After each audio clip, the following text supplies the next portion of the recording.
Okay, I have modeled my mesh and I've added some material, simple stuff. I use the knife tool. So if you look at the mesh over here, I use the knife tool to cut that out. We looked at that in class. I'll just show you quickly. Let's add something to the face here. So, okay, and then pick your face and then draw what you want on there and enter to select.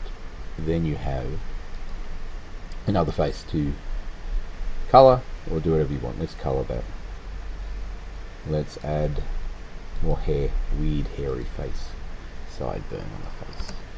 So then we have that little cow look like Superman. Okay, so that's the knife tool. The shortcut is K. Draw what you want, hit enter to make it permanent. Okay, so I'm just going to go backwards a couple of steps. Okay, so there's my model. Drew that in with the knife tool, colored it, nice salmon shorts. What do you think? And we're going to put him into Mixamo.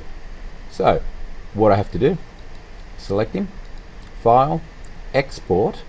We're going to export as an FBX. And I would tick selected objects and leave the rest as default. So I've already got one saved here, person FBX. Okay, so I'll call him person 2. Export. Once that's done, I would like you to go to Mixamo and sign in with your school account, your Google account.